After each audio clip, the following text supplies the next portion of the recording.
RSS ತಂಟೆಗೆ ಬಂದರೆ ಸುಟ್ಟು ಭಸ್ಮ ಆಗ್ತೀರಾ? ಕೋಲಾರದಲ್ಲಿ ಮಾಜಿ ಸಂಸದ ಎಸ್ ಮುನಿಸ್ವಾಮಿ ವಾಗ್ದಾಳಿಯನ್ನ ನಡೆಸಿದ್ದಾರೆ. ಐಟಿ-ಬಿಟಿ ಮಂತ್ರಿಯಾಗಿ ಪ್ರಿಯಾಂಕ್ ಖರ್ಗೆ ಫೇಲ್ ಆಗಿದ್ದಾರೆ ಎಂದಿದ್ದಾರೆ.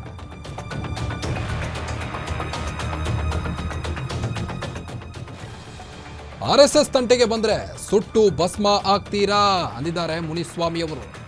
ಐಟಿ-ಬಿಟಿ ಮಂತ್ರಿಯಾಗಿ ಪ್ರಿಯಾಂಕ್ ಖರ್ಗೆ ಅವರು ಫೇಲ್ ಆಗಿದ್ದಾರೆ. ಕೈಗಾರಿಕೆಗಳು ಕರ್ನಾಟಕ ಬಿಟ್ಟು ಬೇರೆ ರಾಜ್ಯಕ್ಕೆ ಹೋಗುತ್ತಿವೆ.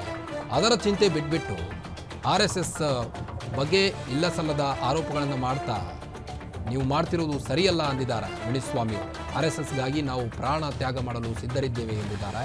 ಇನ್ನು ಕೋಲಾರದಲ್ಲಿ ಮಾಜಿ ಸಂಸದ ಎಸ್ ಮುನಿಸ್ವಾಮಿ ಒಂದು ಹೇಳಿಕೆಯನ್ನು ನೀಡಿರುವಂಥದ್ದು. ಈಗಾಗಲೇ ಆರ್ಎಸ್ಎಸ್ ವಿಚಾರವಾಗಿ ಜಟಾಪಟಿ ನಡೀತಾನೇ ಇದೆ ಬಿಜೆಪಿ ಮತ್ತು ಕಾಂಗ್ರೆಸ್ ನಾಯಕರ ಮಧ್ಯೆ. ಇದೀಗ ಕೋಲಾರದಲ್ಲಿ ಮಾಜಿ ಸಂಸದ ಎಸ್ ಮುನಿಸ್ವಾಮಿ ಕೂಡ ಹೇಳಿಕೆಯನ್ನು ನೀಡಿದ್ದಾರೆ.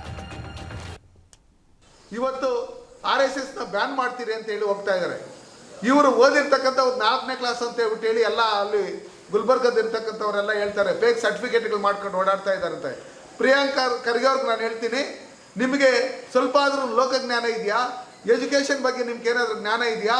ಇವತ್ತು ನೀವು ಆರ್ಎಸ್ಎಸ್ನ ಬೈಯೋದು, ಬಿಜೆಪಿನ ಬೈಯೋದು ಬಿಟ್ಟರೆ ನೀವು ಡೆವಲಪ್ಮೆಂಟ್ ಕೆಲಸ ಏನು ಮಾಡಿದಿರಿ? ನಿಮ್ಮ ಇಲಾಖೆಯಲ್ಲಿ ಏನೇನು ಕೆಲಸಗಳು ಮಾಡಿದಿರಿ? ನಿಮ್ಮ ಇಲಾಖೆಯಲ್ಲಿ ಎಷ್ಟು ಭ್ರಷ್ಟಾಚಾರ ನಡೀತಾ ಇದೆ? ಸಬ್ ಇನ್ಸ್ಪೆಕ್ಟ್ರು ನೇಮಕಾತಿಯಲ್ಲಿ ನಿಮ್ಮದು ಏನು ಪಾತ್ರ? ಇದನ್ನೆಲ್ಲ ನೋಡಿದಂಥ ಸಂದರ್ಭದಲ್ಲಿ ನೀವು ರಾಜಕಾರಣಕ್ಕೆ ನಾಲಾಯಕ ಅಂತ ಹೇಳಕ್ಕೆ ನಾನು ಇಷ್ಟಪಡ್ತೀನಿ. ಆರ್ಎಸ್ಎಸ್ ತಂಟೆಗೆ ಬಂದರೆ ನೀವಾಗಲಿ ಯಾರೇ ಆಗಲಿ, ಆ ಸಂತೋಷ್ ಲಾಡ್ ಇರ್ಬೋದು, ಆತನು ಒಂಥರ ಬಪ್ಪನ ಥರ ಮಾತಾಡ್ತಾನೆ.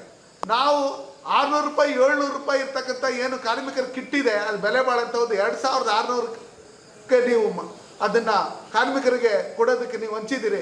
ಅದ್ರ ಮೇಲೆ ಒಂದ್ರ ಮೇಲೇ ಕನಿಷ್ಠ ಪಕ್ಷ 2000 ರೂಪಾಯಿ ರೈಸ್ ಮಾಡಿ ಅದರಲ್ಲೂ ಹಣ ಲಪ್ಟಾಯಿಸಂಥ ಕೆಲಸಗಳನ್ನು ಇವತ್ತು ಮಾಡಿಕೊಂಡು ಇವತ್ತು ನಿಮ್ಮ ಸರ್ಕಾರದಲ್ಲಿ ಆಗ್ತಾ ಇರ್ತಕ್ಕಂಥ ವೈಫಲ್ಯ, ಗುಂಡಿ ಬಿದ್ದ ರಸ್ತೆಗಳು, ಕುಡಿಯೋ ನೀರಿನ ಸಮಸ್ಯೆ, ಕಾಂಗ್ರೆಸ್ನ ಗೂಂಡಗಳ ಉಪಟಳ, ಎಲ್ಲಿ ನೋಡಿದ ಡ್ರಗ್ಸ್ ಮಾಫಿಯಾ, ರೈತರ ಆತ್ಮಹತ್ಯೆಗಳು, ಪ್ರವಾಹ ಮತ್ತು ಬೆಳೆ ಹಾನಿ, ಗುಲ್ಬರ್ಗದಲ್ಲಿ SLC ಮತ್ತು PUCಯಲ್ಲಿ ಕೊನೆಯ ಸ್ಥಾನ ಫಲಿತಾಂಶದಲ್ಲಿ, ಇವೆಲ್ಲ ಇರ್ತಕ್ಕಂಥ ಸಂದರ್ಭದಲ್ಲಿ ಹೆಣ್ಮಕ್ಳ ಅತ್ಯಾಚಾರ, ಮಾನಭಂಗ, ಕೊಲೆಗಳು ಇವೆಲ್ಲ ನಡೀತಾ ಇದ್ರೂ ಕರ್ನಾಟಕ ರಾಜ್ಯದಲ್ಲಿ ಯಾವುದೇ ರೀತಿಯಾದಂಥ ಡೆವಲಪ್ಮೆಂಟ್ ಕೆಲಸ ನಡೀತಾ ಇಲ್ಲ.